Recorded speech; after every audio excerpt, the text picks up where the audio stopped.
বিসমিল্লাহির রহমানির রহিম। আসসালামু আলাইকুম ওয়া রাহমাতুল্লাহ। প্রিয় শিক্ষার্থীরা, আজকে আমি পঞ্চম শ্রেণীর এই 19 পৃষ্ঠা দিতে যাচ্ছি, প্রশ্ন নম্বর 3। এবার অঙ্ক হলো আমার, সেটা হলো 6 নম্বর, যে তারিক, জসিম এবং হালিম একটি ফলের দোকানে গেল। তারা নিচে চিত্র অনুযায়ী 6টি কলা, 3টি কমলা, 9টি আম কিনলো এবং মোট মূল্য 3 জনের সামনে ভাগ করে দিলেন। প্রত্যেকে কত টাকা করে দিল? আচ্ছা, এই কলা আছে, আম আছে, কমলা আছে, সবগুলোই আমরা এখন হিসাব করবো কারা কত টাকা দিতে পারবে বা হবে। তাহলে লিখি আমরা যে এটা হলো আমার হলো সেই 6 নম্বর অঙ্ক। তাহলে লিখি একটা কলার মূল্য,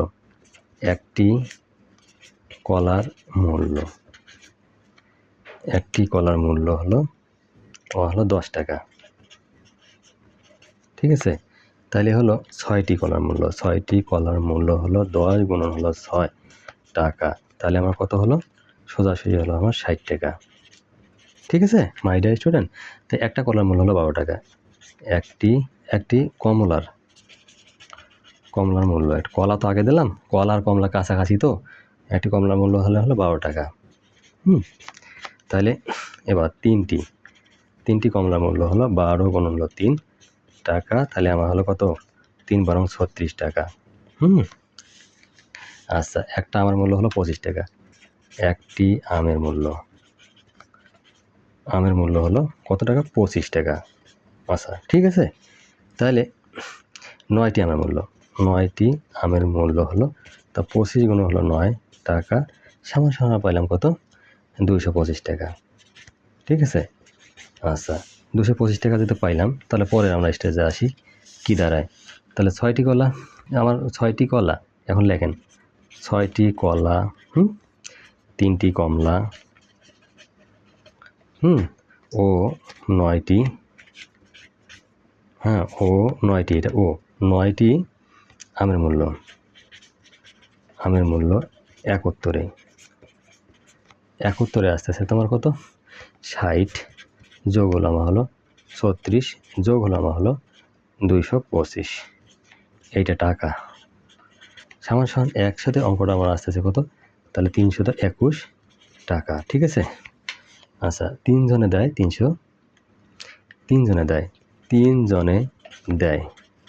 তা 321 টাকা, তাই না? তাহলে 1 জনে দেয়, তো 321কে আমার 3 দিয়ে ভাগ দেয়, তাহলে আমার কোনো কথাই নেই। তাহলে হলো আমার 160 টাকা। এইটাই সে আমার কাঙ্ক্ষিত উত্তর বাবু বার হয়ে গেছে 160 টাকা। যেখানে টাকা, এটা হলো অর্থনীতির চাকা, এইটাই মাথায় রাখবেন। তাহলে আমরা অলরেডি 6 নম্বর অঙ্ক দিতে পেরেছি। খুবই ভালো মতো অঙ্কটা দিয়েছি, তোমরা খুব ভালো করে দেখার চেষ্টা করবেন। তারপরে আমরা পরের অঙ্কতে আমরা আসি। জালাল সাহেবের মাসিক বেতন এত টাকা, মাসে তিনি এত টাকা বাড়ি ভাড়া এবং এত টাকা অন্যান্য জিনিস ক্রয় করেন, খরচ করেন। অবশ্যই টাকা তিনি ব্যাংকে জমা রাখেন। তিনি 8 মাসে কত টাকা জমা রাখেন? এখন এটা কিন্তু আমাদের হলো সে কত টাকা জমা রাখবে, সেই টাকাটা আমার হিসাব করে বের করতে হবে। ঠিক আছে, তাহলে আমরা চলো অঙ্কটা একে ঝটপট করে ফেলি। আচ্ছা, এটা হলো সেই আমাদের 7 নম্বর, কাঙ্ক্ষিত 7 নম্বর। তাহলে লেখেন বাড়ি ভাড়া ও অন্যান্য জিনিস ক্রয় করেন। আচ্ছা, বাড়ি ভাড়া ও খরচ করেন, যেটা লেখা যায় একবারে, অত কিছু লেখার দরকার হয় না, খরচ করেন। তাহলে কত খরচ করেন আমাদের যেটা? তাহলে 3, 2, 2, 5 প্লাস হলো 4, 8, 5, 0, এই যে টাকা। তাহলে বেড়াইলো কত আমাদের? সোজাসুজি বেড়াইলো আমরা 8075 টাকা। ক্লিয়ার? 8075 টাকা। তাহলে জালাল সাহেবের মাসিক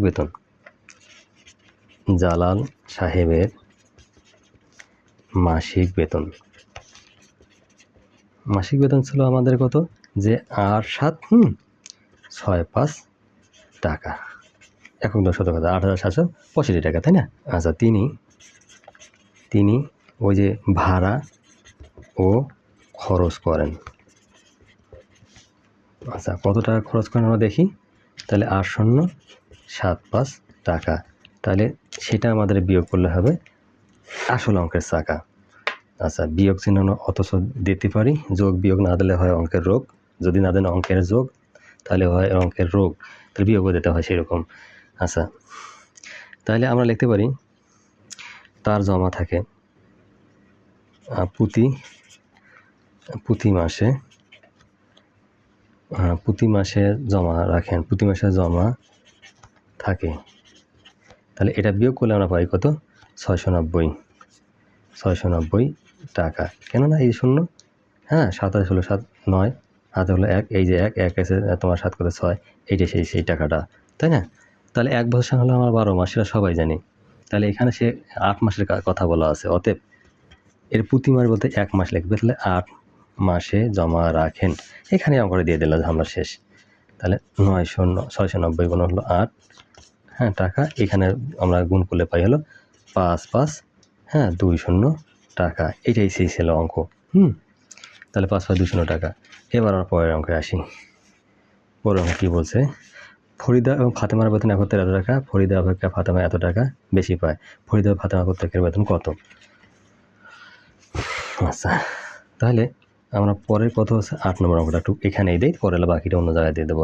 তাহলে ফরিদার বেতন, ফরিদার বেতনটা আমরা দেখি কীভাবে আসে। তাহলে 19, হ্যাঁ 9 5 0 বিয়োগ হলো আমার কত 2 4 5 0, 5 0 এর অর্ধেক। আচ্ছা, তাহলে আমরা কী বললাম, ফরিদার বেতন।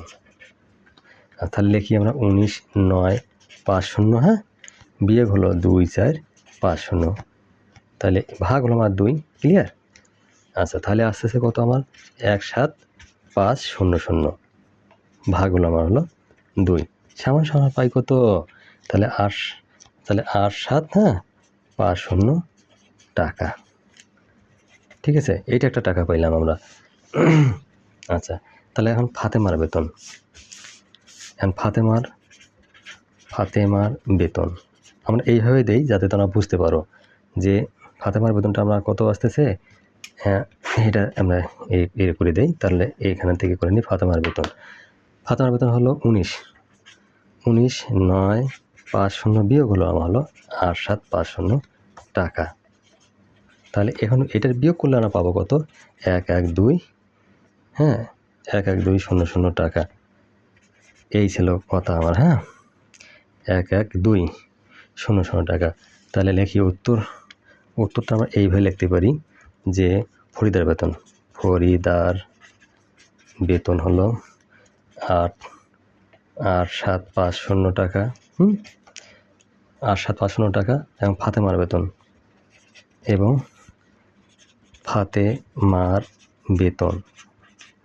বেতন হলো 11 2 0 0 টাকা। এইটাই ছিল আমার সেই উত্তর। ঠিক আছে, তোমরা ভিডিওটা দেখার সময় অনেক ঠান্ডা মাথায় দেখবে, আশা করি। এখানে সেই কঠিনও না যে তোমরা দেখতে সমস্যা মনে করবো। ঠিক আছে, সুন্দরভাবে তোমার ভিডিও দেখবে এবং সাবস্ক্রাইব করে রাখবে যাতে পরের ভিডিও তুমি তাড়াতাড়ি পেয়ে যাও। তাহলে আমরা আর একটা অঙ্ক দিই। আচ্ছা, রাজু এবং রনি একত্রে এতটি লিচু আছে, রাজু এবং রনি এতটি লিচু কম আছে, রাজু এবং রনি প্রত্যেকের কতটুকু লিচু আছে, প্রত্যেকের লিচু জানতে চাইছে এখানে। হ্যাঁ, তাহলে সেই হলো আমার কাঙ্ক্ষিত হলো 9 নম্বর। 9 অঙ্কের করবো আমরা জয়। রনির আছে, তাহলে 690 বিয়োগ হলো 86, ক্লিয়ার? এর অর্ধেক লেচু, ভালো কথা। তাহলে রনির লেচুর সংখ্যা, তাহলে হলো 690, তাহলে বিয়োগ হলো আমার হলো 86, হ্যাঁ এটা 86, এই ভাগ হলো আমার 2, এখানে হলো বিয়োগ, ভাগ হলো আমার 2, এখানে টি লিখলে ভালো হয়। সমান আসতেছে কত 604 ভাগ হলো আমার 2, সমান হলো 302টি। এই ছিল কথা। তাহলে রনির আছে, অতএব রনির আছে, তাহলে 302টি লেচু, এটি ছিল। তাহলে রাজুর লেচু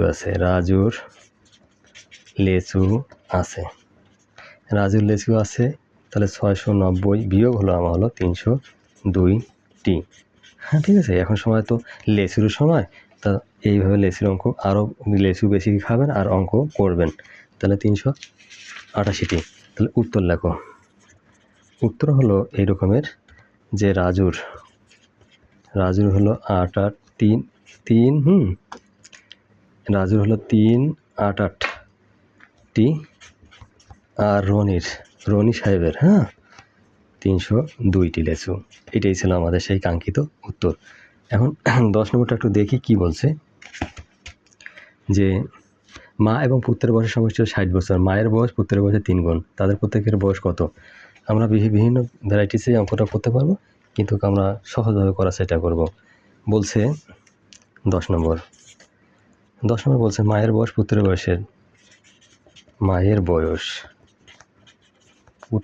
বয়সের কয় গুণ? 3 গুণ। ঠিক আছে, তাহলে 3 গুণ এটা বলছে, যেটা মা ও পুত্রের বয়সের সমষ্টি। মা ও পুত্রের বয়সের সমষ্টি হলো এরকমের, সমান হলো পুত্রের বয়সে হলো 4 গুণ। ঠিক আছে, তাহলে পুত্রের বয়স তাহলে 60 ভাগ হলো আমার 4, বছর সমান হলো 15 বছর। ঠিক আছে, 15 বছর। তাহলে মায়ের বয়স কত হবে আমরা এটা দেখি এখন। তাহলে 15 গুণ হলো 3। ঠিক আছে, তাহলে হলো বছর সমান হলো 45 বছর। তাহলে এখন আমরা পাইলাম যেটা উত্তরটা আমরা এইভাবে লিখতে পারি, যে উত্তর হলো মায়ের বয়স হলো তোমার 45 বছর, বয়স, এবং পুত্রের এবং কথা লিখলে হয় না, চলে। পুত্রের বয়স হলো আমার 15 বছর। এই সেই কাঙ্ক্ষিত উত্তর। ঠিক আছে মাই ডিয়ার স্টুডেন্ট, এটা আমাদের চলে গেল। তারপর একটা প্রোগ্রাম আমরা করি, দেখি কত দূর আগানো সম্ভব। আচ্ছা, এবার বলছে যে ভাজক এত, ভাগফল এত, ভাগশেষ হলো ভাজকের 1/3। ভাজ্য কত? খুব মূল্যবান অঙ্ক এবং ভালো করে দেখার চেষ্টা করতে হবে। আচ্ছা, তাহলে লিখি 11 নম্বর, সেই কাঙ্ক্ষিত 11 নম্বর। 11 বলছে কি, আচ্ছা দেওয়া আছে ভাজক হলো আমার 78, ভাগফল হবে, এটা ভাগফল হলো আমার 25। ঠিক আছে, ভাগফল হলো আমার 25। 25। তাহলে ভাগশেষ হলো আমার ভাজকের 1/3। খুব সুইটেবল অঙ্ক। আমি আরও দ্রুত লিখতে পারি, কিন্তু আমি যেহেতু আমি এইগুলো কোচিংয়ের বাচ্চাদেরকে করাইতে একবারে মনে হয় যেন এমনিতেই আসি যায় হাতে। যাতে আমি সেটা বলবো, practice makes M perfect, try makes M perfect. Do you want to math?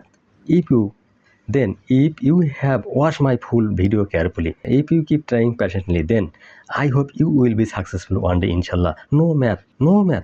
অঙ্ক বলবে যে নো ম্যাথ, তুমি তোমার পকেটে যাও, আমার সঙ্গে নাই তোমার সাথ। এই যে অঙ্ক এভাবেই করবেন তোমরা। 26 পেয়ে গেলাম। ঠিক আছে, আমরা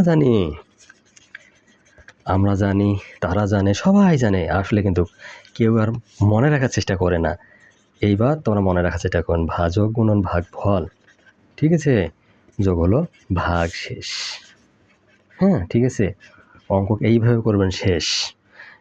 আচ্ছা, ভাজক কত ছিল বাবু? 8। ভাগফল কত ছিল? এই যে 25। 25 যোগ হলো 26। এই তো, ঠিক আছে, একটু দেখবা, এটা টেরাটু রেখা আসতেছে। 25। আচ্ছা, তারপর আসেন, তাহলে হলো 19, 50 যোগ হলো আমার 26, সাথে আসতেছে 19, 76। এই উত্তর হলো আমার সেই কাঙ্ক্ষিত ভাজ্য হলো 19, 76। এর কিছু নাই আর বাহাদুর, আমরা অঙ্কের উত্তর একবারে বার করে ছাড়ছি। মাই ডিয়ার স্টুডেন্ট, আমি মনে করি তোমাদের এই অঙ্কগুলো একটা ডাল ভাতের মতো, মুখে দিলেই পেটে চলে যাবে। তোমরা যদি আমার এই নতুন দর্শক হয়ে থাকো, প্লিজ ভিডিওটা দেখা মাত্রই তুমি একটা সাবস্ক্রাইব করে রাখবা। এরপরে আমি সুন্দর আরও ভিডিও দেবো। ঠিক আছে, যে ভিডিওগুলো তোমার করলেই তোমার ব্রেন এমনি সাফ হয়ে যাবে। নেক্সট ভিডিও দেখার জন্য আমন্ত্রণ রইল। আল্লাহ হাফেজ।